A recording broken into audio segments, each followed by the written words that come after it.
Bienvenidos a la Santa Misa. En el nombre del Padre, y del Hijo, y del Espíritu Santo. El Señor esté con vosotros. Celebra hoy la Iglesia la memoria de San Martín de Tours y vamos a preparar nuestro corazón para celebrar dignamente la Eucaristía, como hacemos siempre, dando gracias al Señor por su amor, pidiéndole perdón por nuestros pecados. El Señor esté con vosotros. Lectura del Santo Evangelio según San Lucas. Yendo Jesús camino de Jerusalén, pasaba entre Samaria y Galilea. Cuando iba a entrar en un pueblo, vinieron a su encuentro 10 leprosos, que se pararon a lo lejos y a gritos le decían: Jesús, Maestro, ten compasión de nosotros. Al verlos les dijo: Id a presentaros a los sacerdotes. Y mientras iban de camino quedaron limpios. Uno de ellos, viendo que estaba curado, se volvió alabando a Dios a grandes gritos y se echó por tierra a los pies de Jesús, dándole gracias. Este era un samaritano. Jesús tomó la palabra y dijo: ¿No han quedado limpios los 10? ¿Los otros 9 dónde están? ¿No ha vuelto más que este extranjero para dar gloria a Dios? Y le dijo: Levántate, vete, tu fe te ha salvado. Palabra del Señor. El Evangelio de hoy nos habla de una de las virtudes más importantes que debemos vivir los cristianos. Es la virtud del agradecimiento. Sin embargo, creo que conviene que antes de abordar este asunto examinemos por qué solo volvió uno y los otros 9 no fueron capaces de regresar. ¿Qué ocurrió en el corazón de estas personas para que no naciera en ellos la gratitud? Lo primero es que hay que entender que la lepra era una enfermedad bastante extendida en aquella época y que al ser una enfermedad contagiosa, se transmitía por contacto. Los leprosos no solo tenían que cargar con la cruz de esa enfermedad que pudría su carne, sus miembros, sino que además tenían que vivir en lugares despoblados. Para evitar el contagio al resto de la población, se tomaba esa decisión, esa determinación, que vivieran haciendo pequeños grupos en lugares donde no hubiera nadie, para que de esa manera no contagiaran a los demás. Esto hacía incluso que tuvieran que llevar una campana que tocaban con frecuencia diciendo leproso y a veces incluso impuro, para que de esa manera los que estaban sanos no se acercaran a ellos. Todo esto hizo posiblemente que estas personas llevaran una cruz y una ignominia demasiado grande. Eso hirió su corazón. De manera que no solo tenían que cargar con el problema físico y doloroso de la lepra, sino también con el problema moral de la soledad, de sentirse alejados, apestados. Estaban heridos en su cuerpo y en su alma. Creo que esto conviene entenderlo, para de esa manera poder comprender en su globalidad el problema que ellos padecían.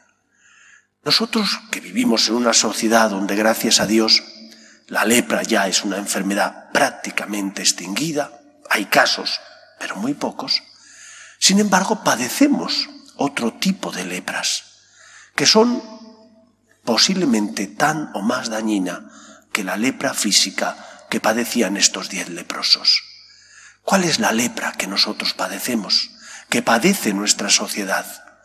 Es la lepra del pecado, y del pecado en concreto que te confunde, te hace vivir en la tiniebla, hace que no te des cuenta, que no distingas claramente el bien del mal y que por lo tanto te aleja del amor y de la bondad de Dios. Un leproso moral es una persona que no se da cuenta, pero que no percibe el amor que Dios le tiene, y que no disfruta, por tanto, de los dones que el Señor le ha concedido. Una sociedad como la nuestra, embrutecida y herida por el pecado, es una sociedad que no se da cuenta de la suerte que tiene porque Dios le haya creado, porque el Señor le ame. ¿Cómo lograremos cambiar el corazón de nuestra sociedad? Ni el camino del interés lo cambia, ni el camino del miedo tampoco. Y desgraciadamente la Iglesia se ha servido muchas veces, equivocadamente, de estos dos caminos para intentar convertir a la persona. El interés, acércate porque el Señor te va a dar. Todos, cuando estamos necesitados, buscamos dónde podemos encontrar consuelo o encontrar a alguien que nos ayude para evitar eso que nos hace daño. Pero si solo te acercas a Dios por interés, no estás amando, estás aprovechándote. O el miedo, que te hace acercarte al Señor porque piensas que puede existir el infierno y entonces, por si acaso existiera el infierno y me pudiera condenar, entonces me acerco al Señor. Pero no se obra la verdadera conversión. Falta algo, falta la chispa que encienda tu corazón. Esa chispa es la bondad de Dios.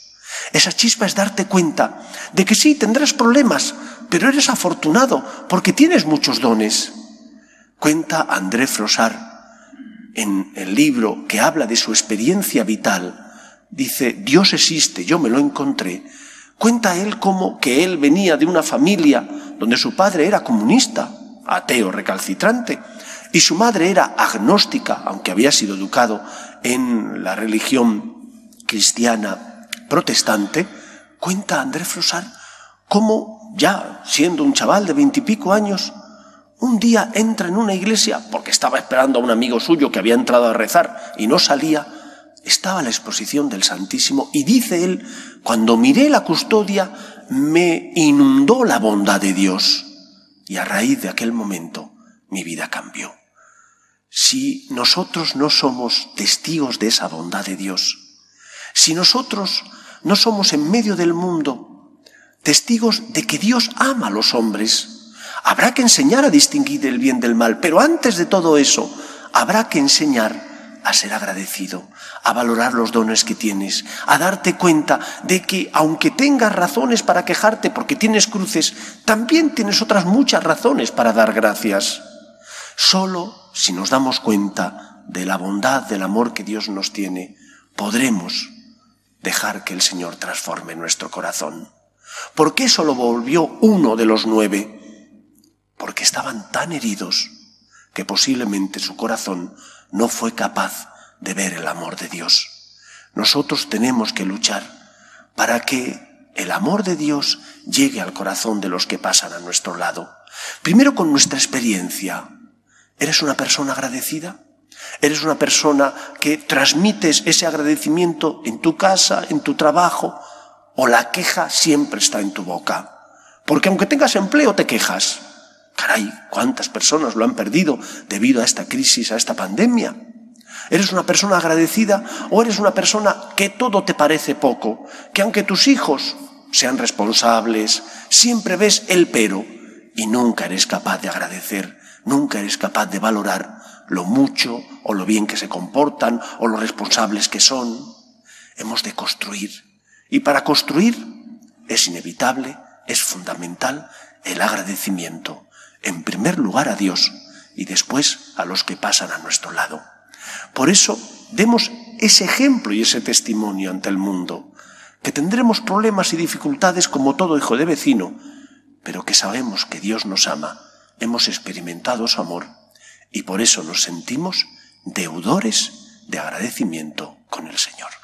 Que Él nos ayude a ser testigos suyos en medio del mundo. Nos ponemos en pie.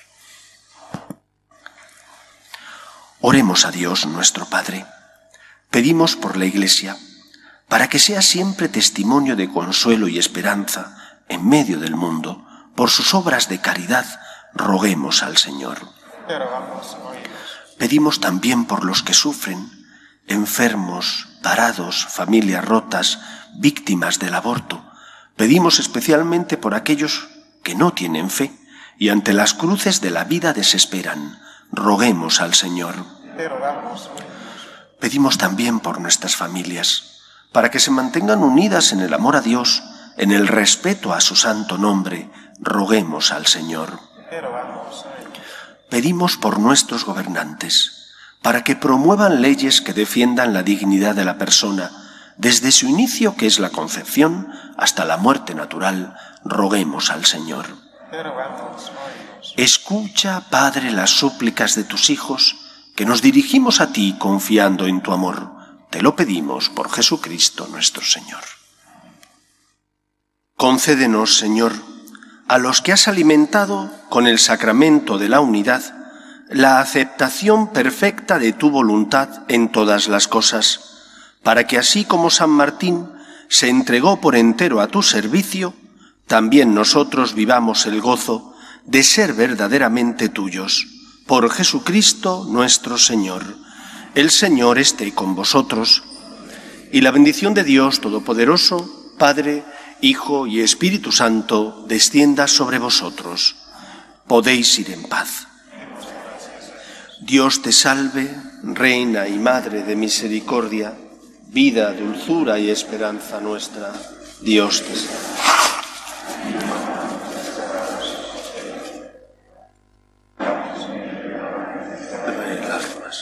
Ea pues, Señora, abogada nuestra, vuelve a nosotros esos tus ojos misericordiosos, y después de este destierro, muéstranos a Jesús, fruto bendito de tu vientre. Oh clementísima, oh piadosa, oh dulce y siempre Virgen María, ruega por nosotros, Santa Madre de Dios, para que seamos dignos de alcanzar las promesas de nuestro Señor Jesucristo.